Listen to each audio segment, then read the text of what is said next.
Thank you and welcome back to the final segment of the show for today. We're talking to Dr. Al-Hadid and the topic is Islam and the African American experience. Of course, Dr. Al-Hadid, let's pick up where we left off the last time during this final segment to allow you to continue our discussion dealing with Islam and the African American experience. Okay. Before 1965, I think it's fair to say that if you said Muslim, that would mean that you would be talking about an African American, because there were not a lot of immigrant Muslims inside of the United States, and those that were here were not very visible. I mean, they stayed in their communities and they didn't go very far in terms of spreading Islam inside of America. But today, in 2008, that's not the case. What has happened since immigration policies changed in 1965? You had a great immigration of immigrant Muslims who came here, and now they have had children here. And so if you say indigenous Muslims, not only are you talking about African Americans, but you also might be talking about a Pakistani, an Egyptian, a Syrian. So there are at least 2 or 3 generations of Muslims whose parents might have been born in Pakistan, but their children and grandfather, you know, I mean, the children were born here in the United States. So the Muslim community inside of the United States, which estimates are, we're talking about maybe 10 or 12 million people, look like the entire Muslim world. They are brown, black, yellow, white, and that's another interesting phenomenon too. Now you're having a lot of European Americans who are coming into Islam in very interesting numbers, you know. Primarily you have a lot of females or women who are coming into Islam because they are marrying Muslims from the Muslim world.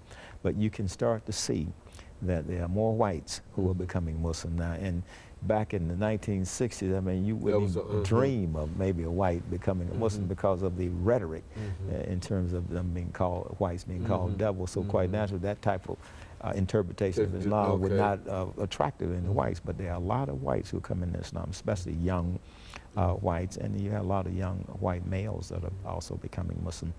And so Islam now is becoming a very familiar religion to the rest of America. Now, it has always been inside of the African American community, so it was never a strange religion to African American Christians. But now it is becoming even more familiar to white Americans, and they are starting to accept it more. As a matter of fact, we have a mosque in South Nashville on the corner of 12th and Sweetbriar, and there are a lot of whites that live around the mosque, and they are constantly coming up asking questions, and they you know, they accept us as neighbors, contrary to a lot of things you read in the media and that type of thing. So you have 2 presence and 2 images of Islam. There's the image of Islam and the presence of Islam that people embrace and accept, and then there's the Islam that the media is trying to manufacture because of what's going on, you know, in the Muslim world with the war in Iraq and those kind of things. But Islam is just like any other religion. It's just like Judaism or Christianity or Buddhism. It is a way of life for people. It is a set of beliefs, and Muslims come in all colors, all socioeconomic groups. We have Muslims that are physicians or engineers, college professors, businessmen. And so right now what Muslims are trying to do is to be proud of the fact that they're Americans and at the same time hold on to their faith. Now, is that any different from any other immigrant group or any other group? It's no different from the Hispanics that are coming to the country or the Vietnamese that are coming to the country. They are trying to do just like the rest of the immigrants that come here.